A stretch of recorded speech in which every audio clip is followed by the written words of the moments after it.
overactive bladder is not a disease. Whether it is a group of urinary symptoms that can cause an urgency to urinate, experience incontinence, or an urge to urinate more frequently. Having one or more of these symptoms can have a negative impact on the quality of your life. 596.51 is the billable medical ICD-9 code for overactive bladder that can be used to indicate a diagnosis on a reimbursement claim. However, since the ICD-10 code set has effectively replaced the ICD-9 from October 1, 2015, 596.51 can only be used for medical claims for cases with a date of service before this date. For cases after the date, use the equivalent ICD-10 code for overactive bladder I.E. N32.81. The code can be extended to bladder muscle dysfunction, overactive, as well as hyperactivity of the bladder. As many as 30% of men and 40% of women in the US live with overactive bladder symptoms. Many people living with these symptoms don't ask for help. They may feel embarrassed. Many people either don't know how to talk with their healthcare provider about their symptoms, or they think there aren't treatments that can help.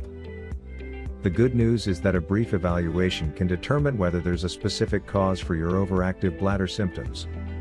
For healthcare physicians and doctors, it is important to properly diagnose the symptoms, identify the underlying cause, provide proper treatment, and then document the process using the right ICD codes to help compile administrative data. Symptoms. Overactive bladder encompasses a collection of symptoms which include incontinence. When you have an urge to urinate, there can be leakage of urine.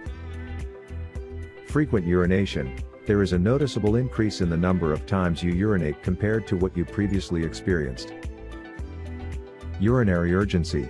The urge to urinate suddenly with failure to postpone the need to go to the washroom. Nocturia. The condition when you need to get up and urinate at least 2 times each night. Causes. There are several reasons which can lead to an overactive bladder. Some common causes are weak pelvic muscles. Some factors, such as childbirth and pregnancy, can cause the pelvic muscle to become weak. As a result, the bladder sags, which can cause leakage. Infections. Infections such as urinary tract infection, UTI, can cause irritation to the bladder nerves, due to which the bladder can contract abnormally. Nerve damage.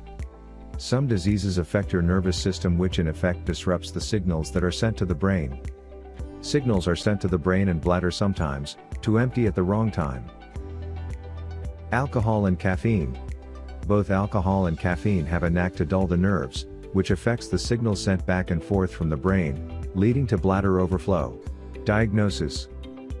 If you have one or more of the symptoms mentioned above, your healthcare physician will do some additional tests to rule out any infection first before diagnosing overactive bladder. Your physicians may also want to make sure that you're emptying your bladder completely when you urinate. Your doctor will look for clues that might also indicate contributing factors.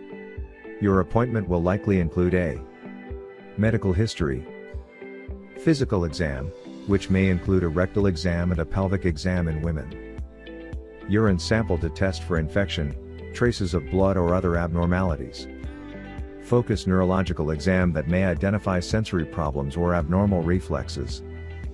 A healthcare physician may also order additional tests to assess how well your bladder is functioning. These include measuring the urine in the bladder, to confirm if you are able to empty your bladder completely when urinating.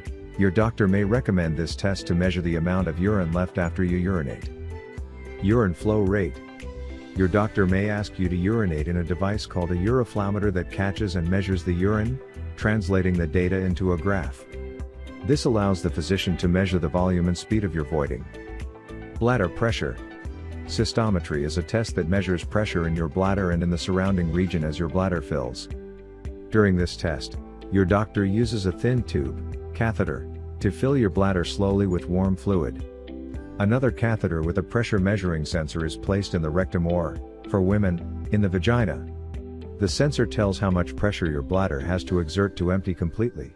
What is the ICD-9? The International Classification of Diseases, 9th revision, is the official system of identifying and assigning code to medical procedures and diagnoses in the U.S. Until recent years, The ICD-9 was used to classify and code mortality data from death certificates, which has now been effectively replaced by the ICD-10 code set. The ICD-9 consists of middle dot, a tabular list containing a numerical list of the disease code numbers in tabular form, middle dot, an alphabetical index to the disease entries, and middle dot, a classification system for surgical, diagnostic, and therapeutic procedures, alphabetic index and tabular list. Subscribe us on YouTube and press the bell icon to get more updates.